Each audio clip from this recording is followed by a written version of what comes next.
Right, I'm unsure if I'm live or not. I think I'm live. Okay. I don't see any comments or anything. Right, well, I'll just start anyway. So, creation. When I first started asking this question, I had to go with what is real and what I've actually got. So to start with, the question was, what's creation? All I had was science, the Big Bang, and the creation stories in the Bible and things like that. But to understand it, you had to go back to creation. So I started with myself, since I'm the only thing I've got to go on. So how was I created? So you go back to the sperm and the egg. So then you go to the King James Bible or any scripture you want to say the creation. And in the creation story, what is it? God said, let there be light and all of that. So, you know, the first thing that formed creation was sound, which is pretty important because it is the word of God. So what is the word of God? Okay then, so if I'm the creation, so you start with an egg, what's the only thing that can be heard in the womb? In my head, using simple logic, it would be the mother's heartbeat. And that would make the mother God. So the word of God can only be the resonance of the mother's heartbeat, which then creates the energy or the resonance for the torus or the egg to actually form. So from that you get, let me see, got a little bit late. So God hovered over the waters of the deep. Well, the waters of the deep, if you go back to the image of the cell, the Babylonian view of the universe, you'll see that, so if something's hovering over the waters, what can hover over the waters? Well, you know, it's a resonance or a frequency from the mother's heart. So the voice of God is the resonance of the mother's heart that's hovering over the waters of the deep. Them frequencies will then create a torus. And the torus itself then forms around the melanin crystal. So you have to know what's in a cell. If you go on YouTube and look for Dr. Africa and just type melanin, you'll see lots of videos on melanin and what melanin actually is. Western science doesn't tell you anything about melanin. It tells you it's a pigment in the skin. Well, it's not. It's a little bit more than that. Melanin is what everything in a cell is derived from. So you'll have separate parts of the melanin create different things, or different densities of melanin will create different things, because the density will then create a frequency or a resonance.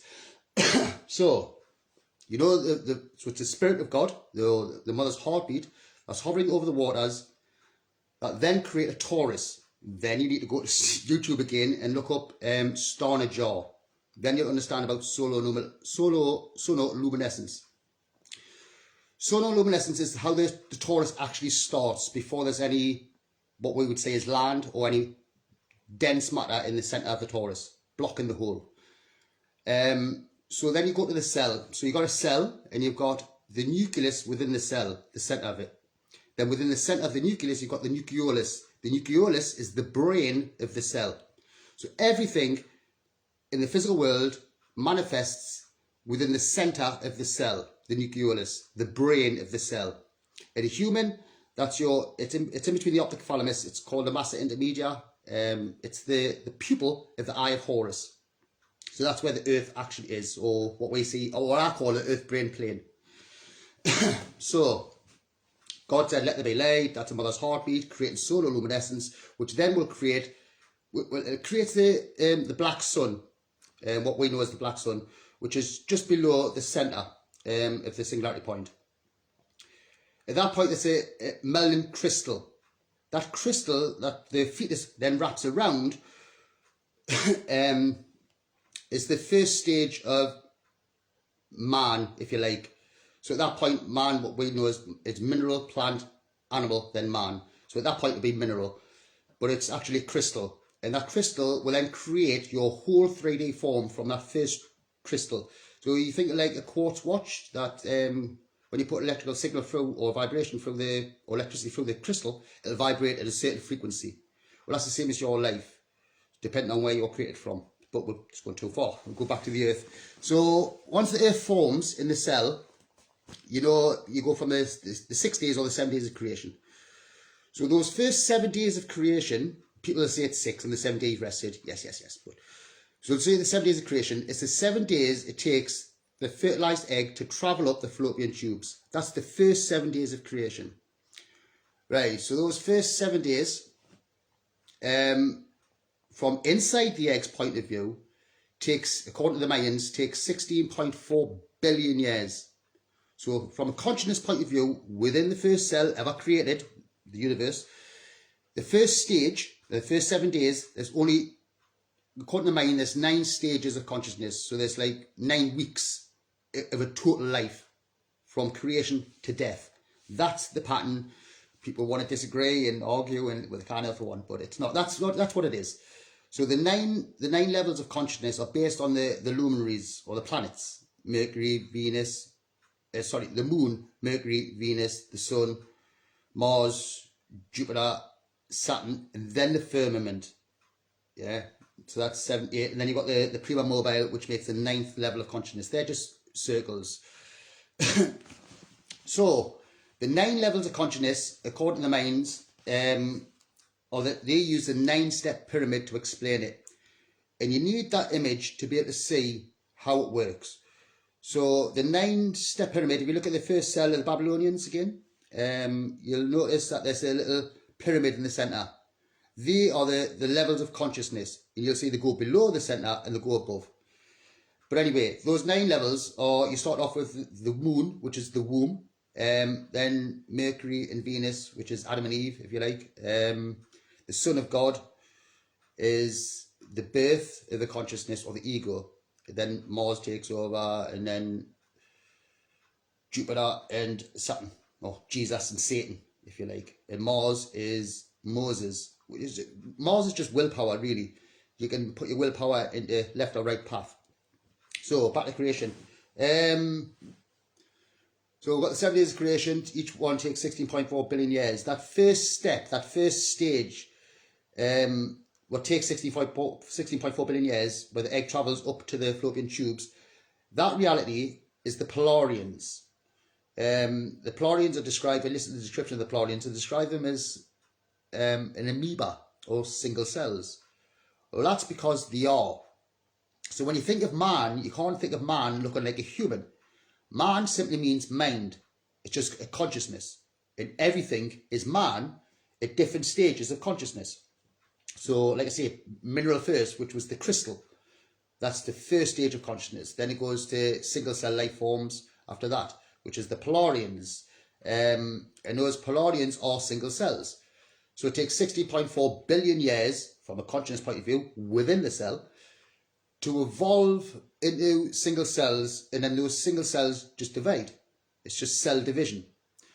This also explains how, because I noticed a post on Facebook the other day, someone talking about giants and trying to explain why giants were giants back in the day. It's cell division. So if you've got a whole universe and there's only one consciousness in it, the creator, and the creator divides into 2. At that point, life just is, the height of life is halved. So it's just harmonics. So if you think of a big wave, big life, then that wave's halved, and then life's halved the size, then you halve it again. But now we've got for a human vessel, you need like trillions and trillions of cells. So you can imagine how many times the cells have had to divide to get to the size that we are now, but then cells are really small. So the height of life gets smaller on each stage. According to Mayan, it's 20 times smaller on each stage. So the first step is the biggest life forms, but they're also the smallest from our point of view. So single cells were huge in the beginning, and then eventually they get smaller and smaller and smaller. So each step of the 9-step pyramid, life gets 20 times smaller, and time speeds up 20 times, 20 times quicker. We are in the last stages now, hence why the shortening of days and why time feels like it's extremely fast now. So the Big Bang, according to science, is a play on words. They're actually talking about sex. So the Big Bang is just sex. and that is the creation. So all creation stories are based on the Big Bang. Right, hello everybody. Hey Nick. Hey Sabrina. Right, so Big Bang. Yeah, so after the Big Bang, then like I say, creation started, and that's basically the creation story. You can go through the full creation stories in the Bible if you like, but you'll see that it's actually talking about a cell being created, a human cell being created, or an egg being created from that point, with consciousness within it. Now, I didn't really want to go too much about this. I know that people do need to know about the creation and how it actually works and why. But again, it's easy really when you know that's just talking about consciousness within a cell. You look at it from that point. I could go into detail about how far this goes, but I just wanted to touch on creation really because it is easy once you understand it's just creation of a cell. And from that you can move on really quickly. I mean, you can focus on it, but if you do focus on things for too long, you just go too deep into one subject. Maybe in a Gemini, I like to touch on everything. I like to know how everything works. So in this video, like I just wanted to touch on creation really. And like I say, that's basically what it is. It's consciousness within a cell evolving from creation to death. That's what the universe is. Or life, or the cells, or the consciousness that make up those individual lives of a cell. So all the life on Earth is a consciousness of the cells of a human vessel. That's basically what they are. I prefer to use the word vessel than a body, because a vessel covers everything. I don't like to see it as a body. So that's basically what creation is. Has anyone got any questions on the creation itself? It's good to see you, hey, brother. Yeah, no problems, everybody. Has anyone got any questions anyway, in particular about the creation? Because like I say, it's all in my head, but I don't know what people don't know. To me, it's simple. I think it's obvious. So has anyone got any questions? Hey, Morgan and Nick and all that. Have you not got any questions that you think people might ask? I'm stuck now. Okay, so I want to touch on, because that's just creation, and like I say, it's easy. But I want to touch on how your soul gets captured in the first place, because someone was commenting in the comments, saying a lot of stuff, and you're like, and it's so much simpler than that. So once you understand that we're in the last state, I know what to touch on. The moon and the sun. So what this actually means, so the moon is the consciousness of the womb, or the first reality, below the plane of inertia. That's really important because it's first. It creates everything. It created your character, or the covenant that you made for your ego life is made within the womb. So everything that you do within your life is created then. So the moon is the monarch or the creator for you. So it's really important to get in touch with your pituitary gland as opposed to the pineal gland, which is your ego life. So the moon first, in the womb, below the plane of inertia, that's where your reality is first. Then at birth, within a cell, there are centrioles. The sun and the moon are called centrioles. And it's only one for the first 3 stages, which is the moon, Mercury, and Venus. And then the centrioles divide. They go to either end of the cell. That's the sun and the moon. That's where you get polarity and you get division. So at this point, once you leave the waters and the great flood, which is just the waters breaking, birth, the sun is birthed. So the sun is birthed from the moon, the mother, Mary. So Mary gives birth to the sun. That's when the centrioles divide. At that point, your ego has been created. And your ego is based on, like I say, it's based on where you're projected from in the brain. That being your star sign. So the zodiac represents the brain, or the different parts of the brain. Remember, this is just in a cell. You don't think of it as a human, because that only exists within the cell, within the brain. So all forms that we see as life only exist within the brain. People thinking you can escape the center and go into space. It's not a thing. It's not going to be done. You can't leave the earth-brain plane as a physical form. The physical form only exists in the center. Everything else is just basically light. is bubbles of light, and they are the only things that create that. So I keep stopping because I keep reading the comments. So yeah, basically the ego's birth at the 4th stage, when you leave the waters, then you come onto the earth. That's when your soul is captured. Now, it's so simple how they do it. I mean, it's all fraud, it's all a big con, but how they do it, it amazes me. So we'll have to. I'm going to go through this is a much bigger pattern, and a much more important pattern, I think, than creation. I mean, creation's important, but again, it is just creation. Because we're in the end times now, and you've got to work out what you need to do in the end times and why. So someone commented on a friend's post questioning, why does the Christ equal sperm? Doesn't make sense. Why is that? Okay, well, that's what the Christ is. You have to understand what the Bible is, who created it, when it was created, why it was created, what language it was created in. Right, so these are really important patterns, like the most important ones, because this is how your soul was captured.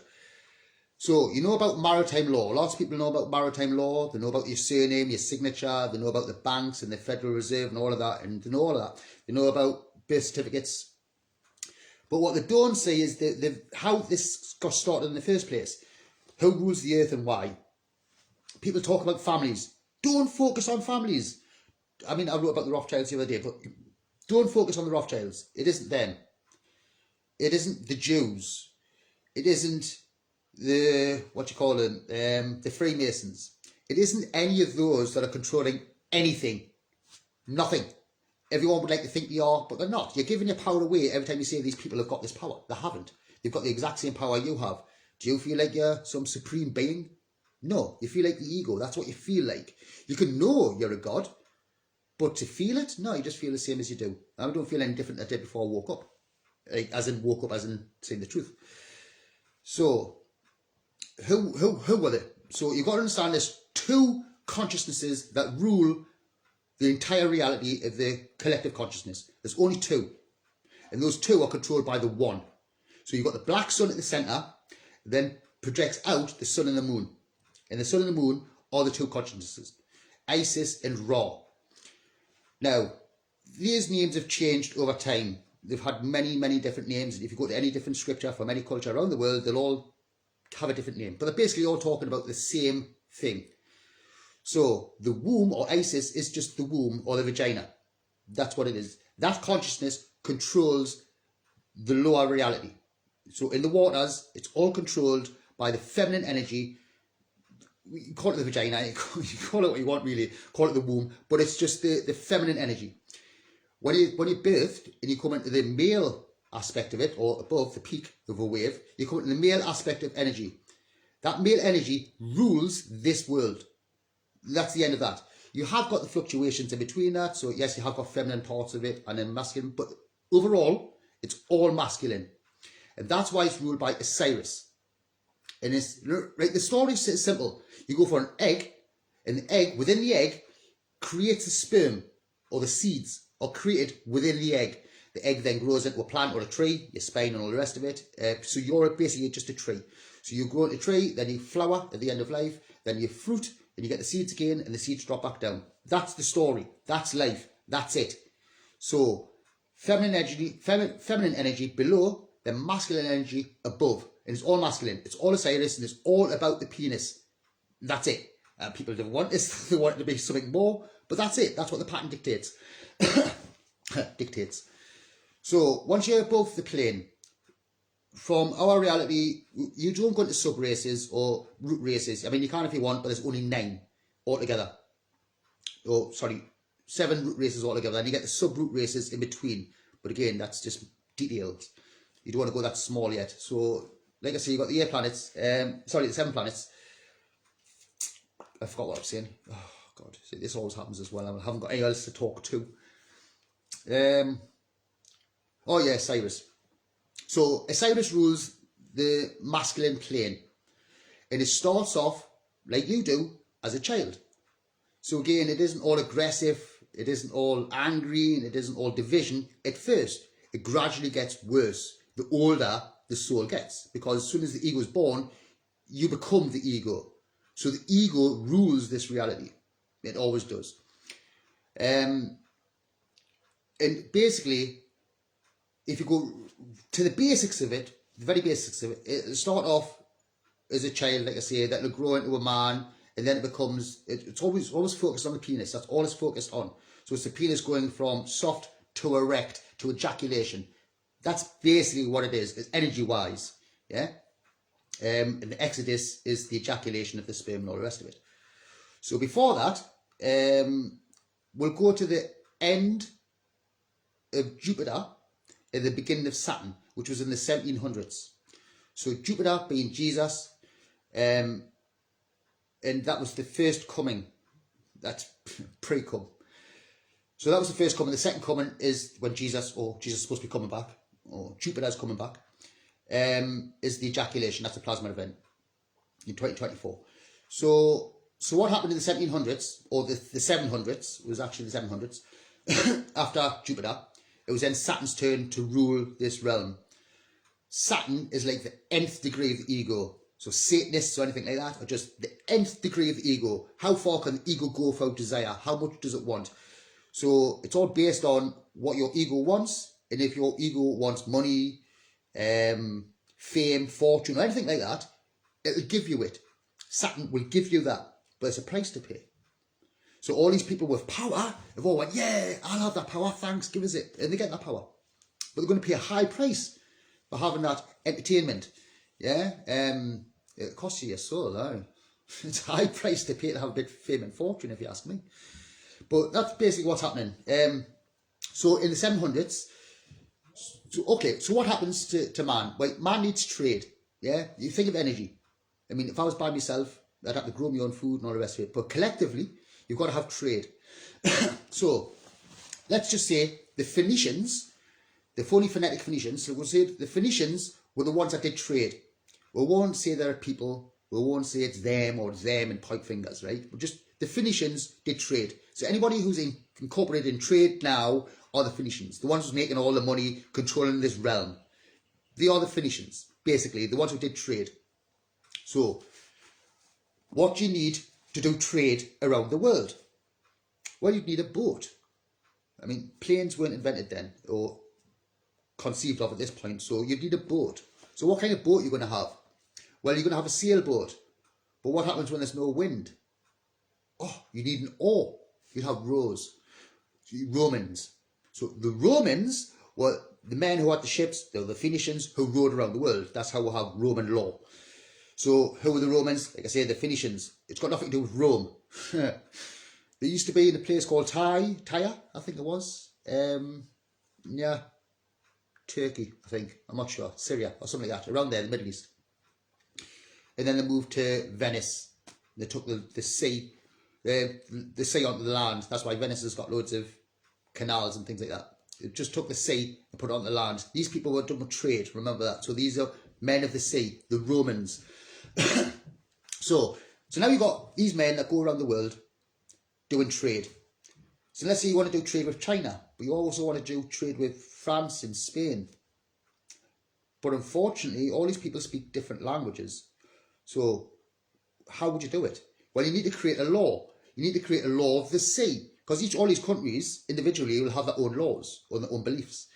So you have to create one that's going to be worldwide for everybody, that everyone's going to abide by these laws. And that's how maritime law was created. But also you're going to be speaking to China, and you're going to be speaking to people in Spain and in France. And how are you going to do this when they all speak different languages? So with this law, you also create a language. That's merchants. Mer is the sea, chant is speech. So it's the language. So what language were they speaking? Well, when I was in New Zealand years ago, I met this man, and I got all defensive about it. And he said the English language is a mongrel language. Now I went, it's mongrel language? What do you mean by that? You can't say it's a mongrel language. It's like one of the most widely spoken languages in the world, like in different places. Now I know what he meant, because he just told me, he goes, well, okay, go to a dictionary and look for English words. So I did. And all I could find was lots of other words that English was using or changed slightly. So that's basically what's happening with language. Or the English language, it was taken from lots of other languages to create a new language. That's the law of the sea, or the language of the sea. That's English.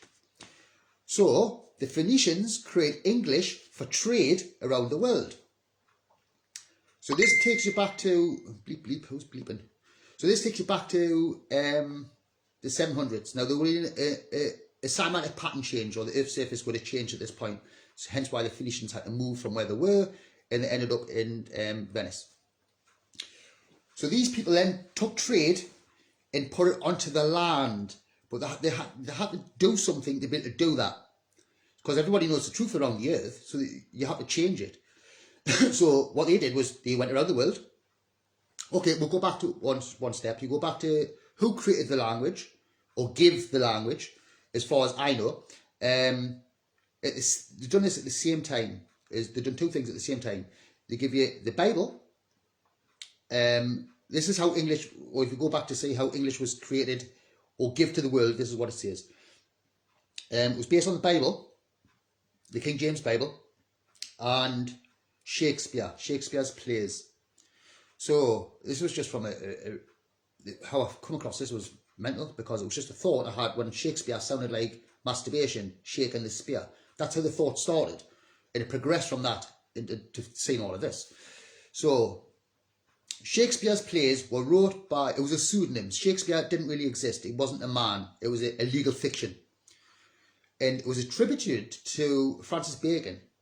So Francis Bacon, which again is a legal fiction, there isn't one man. Remember, this is a group of people doing this. So Francis Bacon was the name given to the legal fiction, or the excuse they used. So that man was supposed to have wrote the King James Bible. And before the Bible, there was no English language. Really? So the Shakespeare's plays was how you work out that's all sexually sexualized. The English language has been sexualized. But why though, Rob? Remember, it's always about the creation of energy, which is a sperm and an egg. That's all it's ever about. That's all it's about. You want to, oh, but I want to be happy and feel full of love. It's got fucking nothing to do with love. It's got nothing to do with any of that. To have love, you've got to be divided. Because love, hate. I mean, you've got to be divided to have love. You can't love everything. It's bullshit. People say they love everything. You say, what? Do you love murderers? Do you love killing? Do you love rape? Do you love all these negative things? No, you don't. So you don't love everything. To say you do is just stupid. You can't accept everything. I accept these things are there. So you can have unconditional acceptance, but unconditional love, nah, it's a fantasy. Unconditional acceptance is all you've got. So once you realise that, oh, where was I? Maritime law, right? So you go back to the Phoenicians. Maritime law, right? Yeah, I remember. So the legal fiction, Francis Bacon. So Francis Bacon created the King James Bible, and he also gave you Shakespeare's plays. So the Shakespeare's plays tell you that the English language has been sexualized. I mean, that's written, the Royal Shakespeare, whatever it's called, tell you this. They say it's all been sexualized. So then you realise the language itself has been sexualized. And then from that, you work out that, I just read a comment again, you see. Yeah, so you go to the Bible and then realise the Bible is actually sexualized. That's how you work out the sperm is the Christ. I mean, it's all about sex. It's all it's about. That's when they do the sixes. It's actually a penis with the testicles. When they do three, just three penises. It's just cock and balls. That's all it's about. So once you understand this, it all makes sense. So how did they do it? Well, okay, well, you know, the missionaries went around the world, the pilgrims, giving everybody the Bible. Yeah. So everybody went around the world speaking English. So that's how they done it. So that's how they had to kill all the indigenous people and all of that. That's why they did it. It was so they could spread the English language. The English language then has to take over the earth. And that's what happens. Why? Because in the English language, they've got the spells. And it's the spelling that creates the hypnotic state that everybody's in. And how they did this was through vowels and capitalism. It's all Roman law. So you've got the three stages of Roman law, which are maxima, media, and minima. These, again, those classes haven't changed. We've still got it. Upper class, middle class, and lower class. It's the same spell. They just changed the word slightly. So, what is that? Well, that's the three stages of an erection. Now, how you'll see it on Maxima is where you've lost all your power and you're a slave. Minima is when you've got the most power, or the least enslaved. Now, if you think about this again, remember it's all about sexual energy. So Maxima is an erection. So if you're erect, you're using all your energy as the ego to be the ego. So you're going to be erect. You're going to be like, oh, I'm the Prime Minister or whatever. Yeah. The minima, or the lower class, what I would be classed as, and many people I know would be classed as, they've got the most power. Ironically, they've got the most power because they are the least amount into the system. You've got the least amount to lose or to let go of. The more you've got, the more you want. The more you've got, the more you want to keep. The less you've got, the less you care. So the less erect you are, the more power you actually have. So you don't want things. If you want things, then your ego. So them are the 3 stages of Roman law, all based on your signature, which is the mark of the beast. In Gematria, it's citizen actually adds up to 666. So you work out that the mark of the beast is your signature, and it's for trade. That's how you create it. So how they did all of this goes back to the placenta. Now the placenta is what you're attached to in the womb. Now you're the vessel. The placenta is attached to the mother, yeah, in the mother's earth. So you're attached to the earth through the umbilical cord. The vessel is the child, or the consciousness within the child is the vessel. So the child is the vessel for the consciousness, I should say. And it's attached to the land. Now, this is when it comes down to salvage rights or salvage law.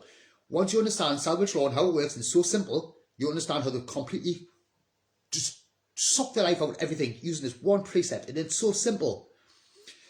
I learned it when I was doing the outward bound stuff years ago. I was windsurfing, kayaking, and rock climbing, mountaineering, and all of that. And one of the things I had to do was get my powerboat license. And during that time, it was up in Holy Island, or Sea Houses, sorry, in England.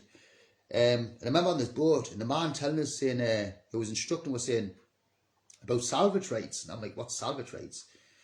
And I remember it being at 10%, but it's not. It's actually, it depends on what you've salvaged. So basically what the law says is if something's lost at sea and you find it and you bring it back to shore and you give it back to the owner, you've got to get a reward based on what it is that you brought back. So what it's worth. So if you brought back gold bars, then you'll get a percentage of those gold bars. That's what you'll be worth. But what they've actually done was took away the percentage and just claimed it all as theirs. It was lost at sea. I found it. It's mine. How did they do that? Well, as soon as you're birthed, yeah, the Great Flood, as soon as you're born then, and they cut the umbilical cord. Now, lots of people know about the doctors and the birthing canal, and it's all based on maritime law and all that. So you get the docks, or the doctor, you get the hospital, and the docks takes the child away, cuts the umbilical cord, which is the moorings. You're attached to the land at that point, the placenta. As soon as they cut the umbilical cord, the nurse will take it away, wrap the baby up, clean it up a bit, and then give it back to the mother, but hand it back. Doing that one act is how they do it. I'm not sure about now. It might be different now since after 2012. They might just give you the baby straight away. But what should actually happen is the mother should be the first one touching the child. End of. The mother should be claiming it, but they don't. The nurse will take it away, wrap it up, clean it, and then hand it back to the mother. Once that umbilical cord's been cut, the child is no longer attached to the land, which was the placenta. It's then lost at sea. It's just floating around in the sea. It's not, obviously, we know this, but this is how they do it. They then take that child, give it back to the mother, and then claim ownership of the vessel. They claim it. But remember, it's just like a car. They cannot own your soul. It's not possible. The creator owns you are the creator, so you own yourself. They can't own the soul. They can only ever claim to own man-made things. You can only claim to own man-made things. You can't claim nature. I mean, how are you going to do that? I own that tree. Do you? Make it grow, make it die, make it do anything it wants to do. Do you know what I mean? But all your thoughts are following the mind anyway, so it's never you in control. So what they've actually done, they can only claim the registration, just like a car. They don't own the full car. They only own the number plate, the registration plate, the trademark. That's all they own, or all they claim to own. At any time, you can just take the number plate off, hand it back and go, keep it. You know what I mean? I'll just drive my car without it. Yes, you'll have the police and all that, but If it was me, you just go, piss off. Anyway, so what they've done is, as soon as you do that, then you register your child. Registration, just like you do your car, you register it. Well, that's what you're actually registering is the surname, not your first name. That's your Christian name, your Christ name. It's really important to use that name, but not the surname. You can use it, you can claim, you do what you want really. Just don't sign for shit. I mean, as soon as you start signing, you're still being ego and you want to trade and you want to do all these other things, yeah? Why can't Paul just watch it? So, trade. This is what happens when I read the comments, you see. Yeah, trade. Oh yeah, so you register your child, and once you've registered your child, the Vatican then claim to own the name, that registration. And throughout your life, you will claim to be that name, the ego. Now remember, you're born with a life script. You've got a life that you think, oh, it's all random. Well, it's not random. It's following an exact pattern, and you're going to do things on exact days and exact times. You know this because of astrology. I mean, astrology can tell you you're going to have energy one day and low energy the next day. So it's not food that gives you energy. It's actually electricity that gives you energy. And that's created by the heart, and that's created by the stars. So it's got nothing to do with you, really. It's everything to do with the stars, and you're not in control of your egoic life as much as you think you are. It's all predetermined. It's preordained. I didn't think years ago that I'd be doing this, and yet here I am doing this. Fate, you know what I'm saying? So what they've claimed to own is your egoic life. Now remember, you're birthed with an ego. You're birthed with this life script. They claim to own that life script. Okay? Let them own it. Let them have it. You need to stop claiming it. Because every time you claim it, then they've got power over you. So how do you do it? You do not own me. Piss off. That's the end of that. I owe you nothing. And as soon as man comes along and say, you owe me this, you owe me that, you just say, no, I don't. And if they say, yes, you do, go prove it. No matter what you're going to claim that I owe you is based on a belief system. And I got a choice. Do I believe in this system or not? Do I believe in your words or not? That's my choice. And I choose not to. And it is nothing, not a thing that anyone can do on this earth to make you believe in something you choose not to believe in. Nothing. They can stab you, they can shoot you, they can put you in jail and do all these things, but that's not going to make you believe shit. So if you ever got to go to court or anything like that, you have to stand up and you have to ask them to prove their claims. Don't defend shit. Defend yourself from who? All man's born equal. So who's judging me? How come they can judge me? They've got no power over me. I've got equally as much power as them. So there's judges or magistrates, magicians in strategy, that's magistrates. All they're doing, they're just solicitors or lawyers. That's all. They're not even the judge. They haven't even got the title judge. They are just literally solicitors. That's it. So you're going to a man who's done some university studies to learn man-made law, the legal system, legalese, the twisting of English. All they've done is learn that. Now all of a sudden they've got power over you. And they're going to make decisions for you. Why? Why would anyone let some motherfucker make decisions for them? I don't get it. And then bow down to it. Oh yeah, you have authority over me. Yeah, okay, I'll go to jail because you just said so. To me, that's just fucking mental. Like, literally mental. I don't understand why people would do that. You don't need to go to court. It's an invitation. It's a ship. As soon as you go to that court, it's an actual ship. That's why you go to the dock. You stand in the dock. It's all just a ship. And if you go to that ship, then the captain of that ship, the judge, will make rules. You just went on their ship. It's their rules. Just like if I was a captain of a boat and I'm on a boat, then it's my boat and you've got to do what I say. That's how it works. Otherwise, shit can go wrong.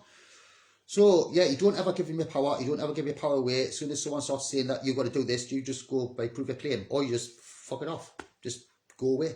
You've got nothing to do with me. That's what I do anyway. Anyway, I'm getting away with myself. Oh, right. Let's see. Is anyone asking any questions? Give us a look.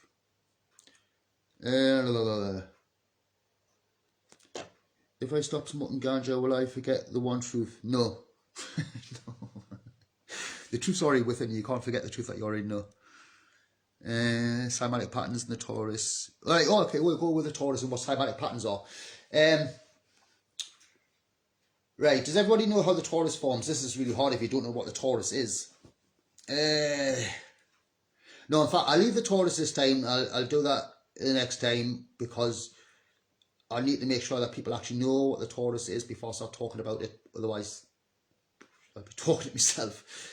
Many people will know what the Taurus is and how it works, but many people don't, and then don't know about the plane of inertia or things like that and cymatic patterns.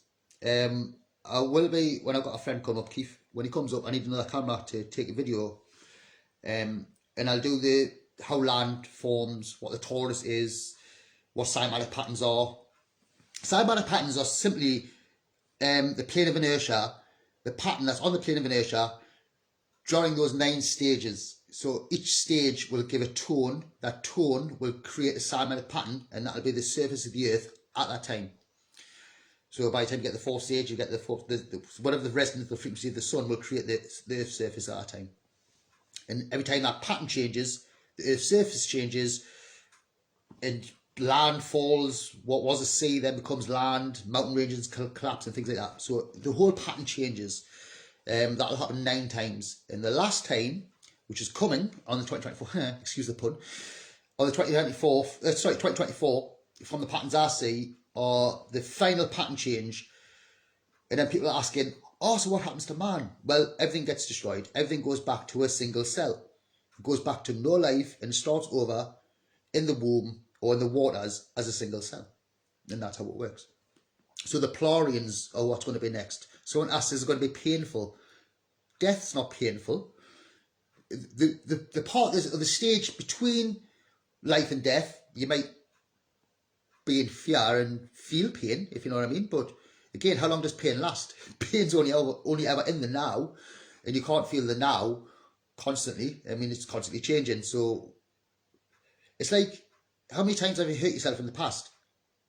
Now it's just a memory. You're not actually feeling the pain. You remember the pain, but it's not real. So during the death process, I don't think it'll be real. It won't feel real.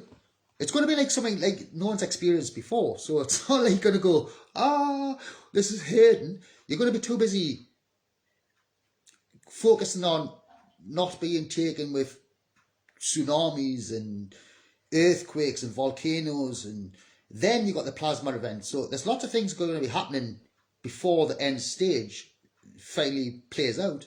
It's not going to be a surprise. You're not going to just wake up one day and everything's gone. Do you know what I mean? It's going to be a slow progression. Well, it's not slow. It's picking up speed pretty quick now. I noticed yesterday there was some more earthquakes in America, or new places where they don't usually get earthquakes.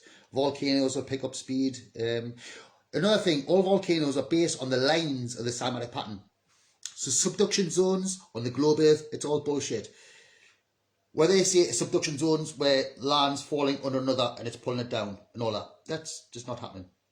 If you notice the cymatic pattern, those lines on a cymatic pattern spiral. They don't look like a spiral, but all energy and movement spirals. So anything on those cymatic patterns or ley lines, as far as we're concerned, energy flows along them. Forward, backward, forward, backward. So those energy lines separating one place from another, the continents from our perspective, that line that's going in between them is spiraling. So obviously it's spiraling, some land will fall down underneath it and then some land will rise up. But that's basically, it's not like that, it's turning. So wherever it's turning, and you get 2 lines that cross, so if one's going that way and one's going that way, it'll create a rotation.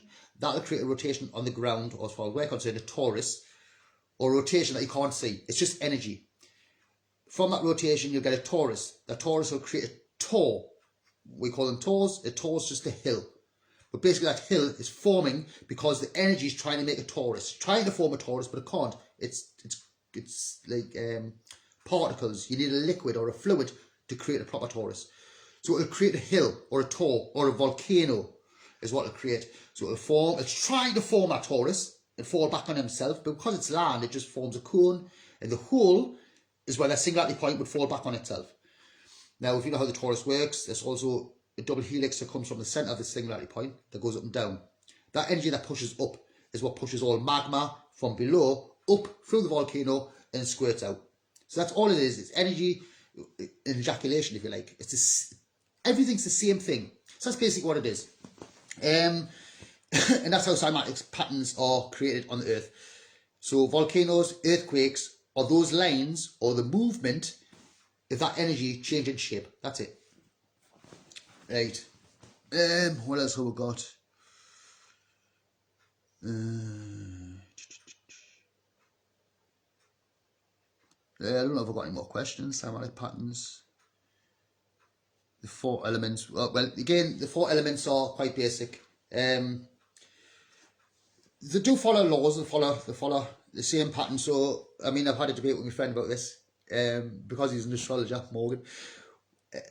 We debated quite a bit, but I just keep going back to how the torus forms, and it's got to form in a certain way, and that's just the way it is. And that certain way it goes from sound first. So you need sound, and sound comes from the mind, the thought waves, frequencies of thought. So those frequencies of thought are first. So you need nitrogen. It isn't air. People talk about air, but it's not. It's nitrogen. So we'll just go with nitrogen. Needs to be first, and then you need the melanin, which is below the plane. So you've got nitrogen above, which is melanin gas, and then melanin below. The frequencies that are in the air, or nitrogen, then focus on the liquid or the fluid. That will create the torus in the first place.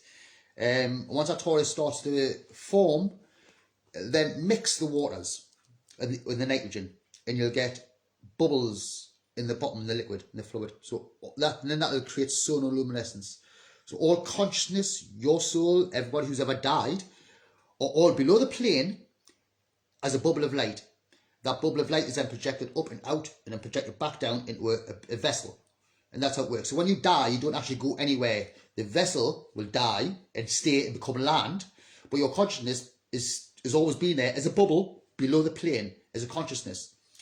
Now, once the cell dies eventually, you can debate what happens to consciousness. I don't personally think it disappears. Some souls might disappear, because remember, you're just a bubble of light. If that bubble bursts, you're gone. That's just, you won't know you're gone.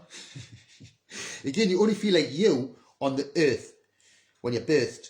You don't feel like you in the womb. You don't go, can you remember being in the womb? Can you remember what it was like to be a tree?